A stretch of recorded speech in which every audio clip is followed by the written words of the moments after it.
What if farmers across America, no GPS, no diesel, no $300,000 tractor, are quietly outproducing their neighbors with nothing but a horse and a set of reins?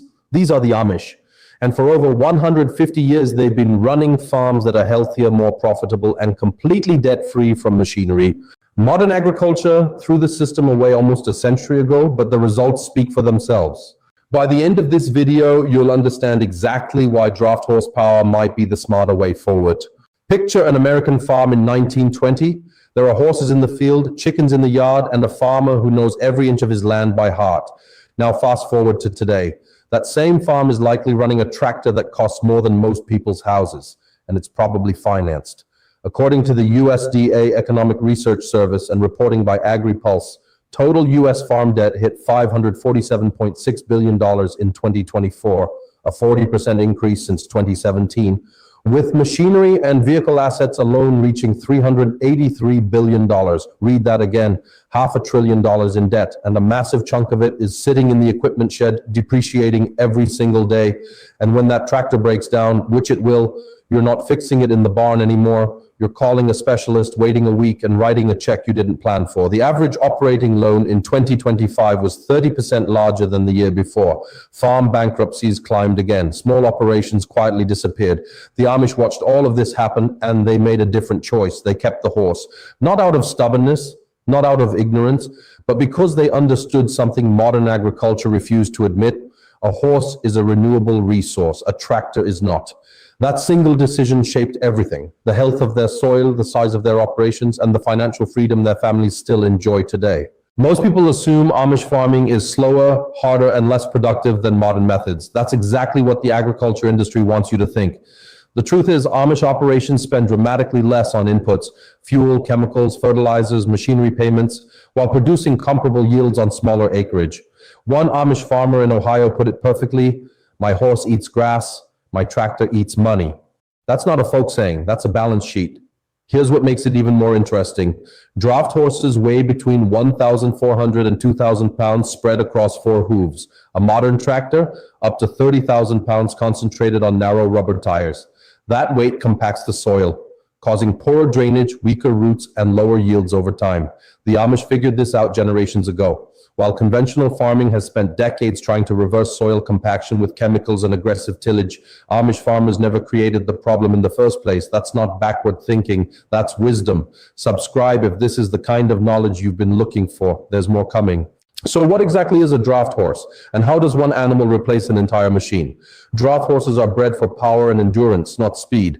Breeds like the Belgian, the Percheron, the Clydesdale, and the Suffolk Punch have been developed over centuries specifically for farm work. A single Belgian can pull 8,000 pounds. A well-matched team of 2 can move equipment that would genuinely surprise you. But here's what makes them truly remarkable. They don't just pull, they respond. A good draft horse learns the field. It slows near a fence without being told. It stops on a single word. It turns with a flick of the reins.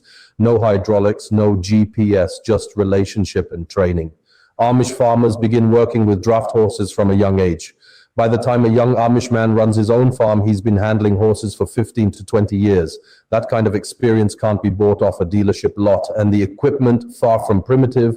Horse-drawn tools have evolved over a century: steel-framed plows, seed drills, cultivators, hay rakes, manure spreaders, much of it manufactured by Amish-owned businesses within their own communities. This isn't a workaround. This is a complete refined farming system that has been quietly perfected for generations. Let's walk through what horse-powered farming actually looks like from sunrise to sunset. The day starts before dawn. Draft horses need to be fed, watered, and harnessed before any field work begins. The harness alone, collar, hames, traces, bridle, takes a practiced hand about 10 to 15 minutes to fit properly. Rush it and you'll have a sore horse and a slow day. Spring plowing is where the horse earns its reputation. A team of 2 Belgians can turn an acre of ground in roughly 2 to 3 hours. Not as fast as a tractor, but the farmer is walking the land, reading the soil, noticing things a driver sealed inside an air-conditioned cab never would. And here's what stops most people cold. Studies show Amish farmers identify pest pressure, drainage problems, and crop stress earlier than conventional farmers, simply because they're physically present in the field every single day. During cultivating season, the horse's narrower footprint becomes a major advantage. They move between crop rows without damaging plants, something wide-tired tractors consistently struggle with on smaller operations. Haying season is where the full system shines. Mowing, raking, tedding, and baling can all be done with horse-drawn equipment. Many Amish communities use four-cart systems, a wheeled platform that lets one horse power multiple implements across the same field. Efficient, elegant, and refined over generations of daily use.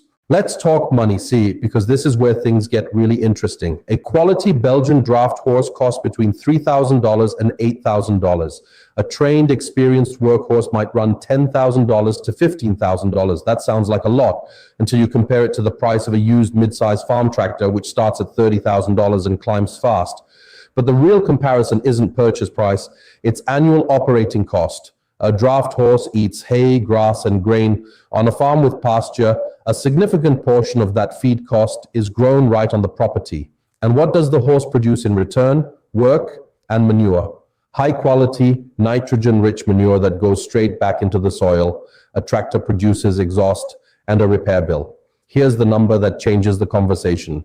The Rodell Institute, which researches organic farming systems, found that horse-powered organic farms can achieve near identical net profitability to conventionally farmed operations with 70 to 80% lower input costs. The horse is the profit margin. Now, is horse farming right for a 5,000-acre wheat operation? No, but for a 25 to 200-acre diversified farm, the exact scale where most beginning and homestead farmers operate, draft horsepower is genuinely competitive. And it's getting more competitive every year as fuel prices rise and machinery costs climb higher. We touched on soil compaction earlier, but this goes much deeper than most people realize. Healthy farm soil isn't just dirt, it's a living ecosystem. Billions of bacteria, fungi, earthworms, and microorganisms working together to break down organic matter, cycle nutrients, and create the spongy, crumbly texture that makes crops thrive. That ecosystem is fragile, and heavy machinery destroys it. A study published in Soil and Tillage Research found that repeated passes of heavy farm equipment can compact soil to a depth of 12 to 18 inches, far below what surface tillage can reach. Once compacted at that level, it can take decades for the soil to fully recover. Draft horses don't create that problem. Their hooves actually mimic the action of large grazing animals, the kind that co-evolved with grassland soils for thousands of years. There's even evidence that the pressure and rhythm of horse hooves stimulates microbial activity in the top layers of soil. Amish farmers have known this intuitively for generations. Their fields don't get harder over time, they get softer. And here's what that means practically. Less fertilizer needed, better water infiltration, stronger root systems, and higher drought resistance, all without spending $1 on soil amendments. The horse isn't just pulling equipment, it's building the farm with every single step. Maybe you're sitting there thinking, could I actually do this? Honest answer, it depends on your scale, your land, and your commitment level. Draft horse farming isn't something you jump into over a weekend. It requires real training, for you and for the horse. Most experienced farmers recommend starting by apprenticing with someone who already does it. Many Amish communities are open to this, and draft horse associations across North America offer solid hands-on programs for beginners. On 5 acres or less, a single experienced horse and a few basic implements, a walk-behind plow, a cultivator, a cart, can handle most of your needs. Budget $5,000 to $12,000 to get properly set up, including the animal, tack, and equipment. For 10 to 50 acres, a match team opens up the full range of horse-drawn tools. Budget $15,000 to $30,000. That sounds steep, until you realize it's a one-time cost for animals that breed, that you feed largely from your own land, and that actively improve your soil every single day. The biggest mistake beginners make, buying a horse before learning to drive one. Take the training first, then meet the animal. This isn't a piece of equipment you can return if it doesn't work out. It's a partnership, and like any good partnership, it starts with preparation. Here's something the mainstream agriculture press isn't covering. Draft horse farming is growing. After decades of steady decline, the number of working draft horses in North America has been quietly increasing since the early 2000s. Breed registries report rising numbers. Farm equipment manufacturers, yes, there are still companies building new horse-drawn equipment, report growing order books. Who's driving this? It's not the Amish. Their numbers have always been steady. It's homesteaders, organic market gardeners, small diversified farms, and a growing number of young farmers who looked at the debt load of modern agriculture and said, there has to be a better way. Farming resources like the Small Farmers Journal and programs at several agricultural colleges now offer horse-powered farming curriculum. The knowledge that was almost lost is being actively preserved and taught, and the interest is global. In France, urban parks maintain horse-drawn maintenance programs. In parts of Eastern Europe and South America, draft horses never really left. Even the US Forest Service uses horse and mule teams in wilderness areas where motorized equipment isn't permitted. This isn't nostalgia, this is a practical response to the real costs and real limits of fossil fuel dependent agriculture. The Amish didn't hold on to the old way out of tradition alone, they held on because it works. Here's a bonus insight that ties everything together, and this one applies to you even if you never own a draft horse in your life. Horse-powered farming and chemical-free farming are almost inseparable, and the data now backs this up at a serious level. The Rodale Institute has been running a side-by-side farming systems trial for over 40 years, comparing organic manure-based systems directly against conventional chemical input farming. Their findings? The organic manure system is the most profitable system, even when you strip away organic price premiums entirely. Operating costs are dramatically lower. Soil health improves over time, and yields match conventional systems after the transition period. That is exactly how Amish farms operate. Horses produce manure, manure feeds the soil, healthy soil grows strong crops resist pests naturally, fewer pests mean less intervention means lower costs. It's a closed loop system that conventional farming deliberately broke open and has been paying to patch ever since. Compare that to the industrial approach: synthetic fertilizer to grow the crop, pesticide to protect it, herbicide to clear the competition, and then more fertilizer next year because the soil biology has been stripped bare. One system builds capital, the other depletes it season after season.